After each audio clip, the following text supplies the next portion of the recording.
আসসালামু আলাইকুম এভরিওয়ান, সবাই কেমন আছেন? আশা করি সবাই ভালো আছেন। প্রচণ্ড কিন্তু গরম পড়ছে, যতই বৃষ্টি হোক না কেন। মাঝে মধ্যে হয়তো একটু শীত লাগছে, কিন্তু গরম কিন্তু কোনোভাবেই কমছে না। বৃষ্টি কিন্তু প্রতিদিনে কম বেশি সব জায়গায় হয়ে যাচ্ছে। তো এই গরমের মধ্যে খুবই মজার একটা রেসিপি শেয়ার করব। সেটা হলো আজকে তেলাপিয়া মাছ দিয়ে আম ভুনা তৈরি করে দেখাবো। তেলাপিয়া মাছ যে কোনো মাছ দিয়ে করতে পারেন, আমি তেলাপিয়া মাছ দিয়ে আজকে আম দিয়ে মাছের ঝোল ভুনা করে দেখাবো। এখানে আমি তেলাপিয়া মাছ নিয়েছি। আপনারা এখানে যে কোনো ধরনের ছোট বড় যে কোনো মাছ নিতে পারেন। মাছের মধ্যে হলুদ লবণ এখন এটা মাখিয়ে নেব। আপনারা চাইলে মরিচও দিতে পারেন। আমি হলুদ লবণটাই মাখিয়ে তারপরে মাছটাকে ভেজে নেব, যার যেভাবে পছন্দ। মাছটা এখন আমি হলুদ লবণ মাখিয়ে একটা সাইড করে রেখে এখন আমটা নিয়েছি। এখানে একটা আমি ইউজ করব, যেহেতু আমার মাছের পরিমাণ কম। এখানে একটা আমি যেহেতু আমটা টক ছিল, সেজন্য অতিরিক্ত আম দিলে আবার বেশি ভালো লাগবে না। আমটাকে ভালো করে ছিলে নিয়ে তখন আমটাকে লম্বা লম্বা করে কেটে নিব। গরমের মধ্যে যে কোনো ধরনের টক কিন্তু খেতে ভালো লাগে। এখন যেহেতু আমের সিজন, আম দিয়ে কিন্তু আমরা নানা ধরনের কিছু কিছু রেসিপিতে ইউজ করি। ছোট মাছ বলেন, বড় মাছ বলেন, আবার টক রান্না করা হয়ে থাকে। কেউ চাটনি খেতে পছন্দ করে। আমগুলোকে সব লম্বা লম্বা করে কেটে আমি একটু ধুয়ে পানিতে ভিজিয়ে রাখবো, যেন আমের কষটা ছেড়ে দেয়। এদিক দিয়ে আমি ফ্রাইং প্যানে তেল দিয়ে মাছগুলো ভেজে নিচ্ছি। আপনারা চাইলে কাঁচা অবস্থায় রান্না করতে পারেন। আমি আজকে মাছটাকে ভেজে রান্না করব।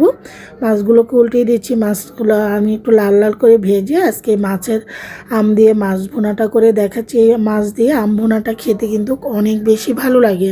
আমি আবারও বলছি, আপনারা যে কোনো মাছ দিয়ে কিন্তু এই আম দিয়ে রান্নাটা করতে পারেন। খেতে কিন্তু অনেক ভালো লাগে। গরমের মধ্যে একটু টক টক খাবার এমনি অনেক মজা খেতে।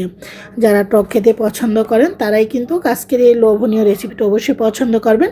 আমি ফ্রাইং প্যানটার মধ্যে দিয়ে দিচ্ছি 1 কাপ পেঁয়াজ। পেঁয়াজটাকে একটু গোল্ডেন কালার করে ভেজে এখন মশলা দিচ্ছি।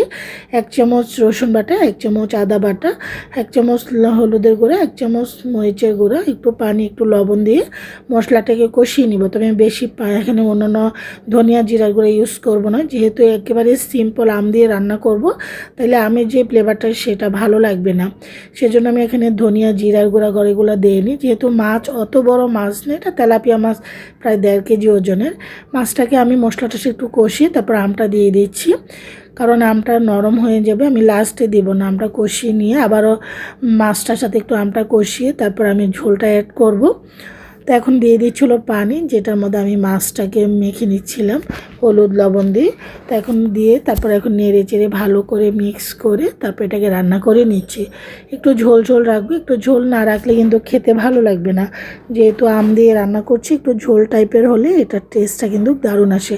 আমার মাছ বোনাটা আস্তে আস্তে হয়ে আসছে। আম যেহেতু অলরেডি এখানে নরম হয়ে আসছে, তো এখানে দিয়ে দিচ্ছি 5-6টি কাঁচামরিচ, সুন্দর একটা ফ্লেভার এবং টেস্ট আসার জন্য। ভুনা মাছের সাথে ওঠানোর আগে কিছু কাঁচামরিচ দিলে সেই কাঁচামরিচটা খেতে অনেক বেশি ভালো লাগে।